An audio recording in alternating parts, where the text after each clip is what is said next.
Now I'm going to teach you how to be a belayer, and that's the person who holds the climber's rope as they go up, so if the climber falls, they don't fall back down to the ground. So the first thing you'll get is your carabiner and your belay device. You'll take the two pieces apart. Remember our locking carabiner? First thing to do is just clip it to our belay loop. That's this gray loop right here in front. This is its job. It's meant just for belaying or rappelling. Okay, don't worry about that for now. So this is our belay device. The way to set up this belay device is you're going to hold the black wire in your hand. Imagine it's flat on top. Now you're going to grab your belayer's rope. It's going to be the same rope, opposite end of the climber. Hold it around hip level. You're going to flip it away from you and form a little loop in your hand. Once you have this loop, you're going to push it through one side or the other and match it to that black wire. Now before you clip it to yourself, make sure if you stack the two ropes, the rope on top is going up to the top of the wall. The one on bottom is going to be going down to the ground. It's your brake rope. Just make sure it never looks like this. That extra twist right there from the brake rope on top is crossing. That's going to make it funky and just hard to belay. So keep it nice and clean. Bring it close to your harness.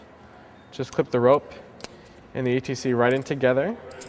Finger tight, lock your carabiner, and then you're good to go.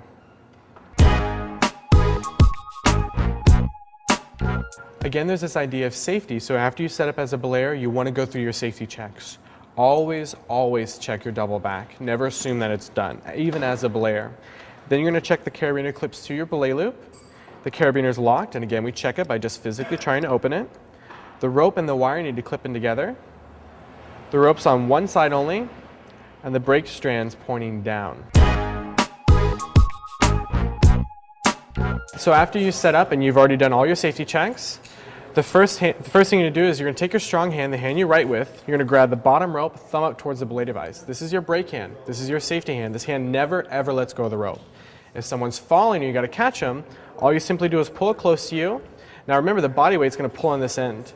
The friction caused by the belay device, by you pulling the rope down, is what stops the climber. So remember, as the climber's climbing up, they're going to create slack. Our job as the belayer is to pull that rope tight again, so if the climber falls, they don't fall all the way back down to the ground. All right? So now I'll demonstrate how to effectively belay. So the moment the climber starts moving, I got to pull the slack, lock, pinch below, and slide up. Pull, lock, slide. So what I'm doing is I'm pulling in the slack. The moment he steps up, pull it. I got to close the belay device, pinch, and slide up. All right, so he's at the top. All right, I got you. So to lower someone, you're going to put both hands in your bottom so you have more control. Just loosen your grip. You're just going to simply slowly open your hand, and the rope's going to slide right through. And this is where you're going to watch your climber to control his speed. And you want to keep your hands in the full brake position because this is what creates the friction through the belay device. If I start to raise it up like that, the friction is going to move to my hand, not the belay device. So keep it nice and close. Both hands on bottom and just loosen your grip so it comes all the way down.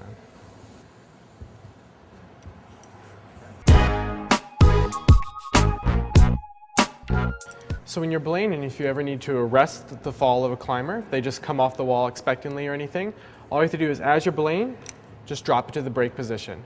This is going to effectively hold the climber where they're at when they swing away from the wall.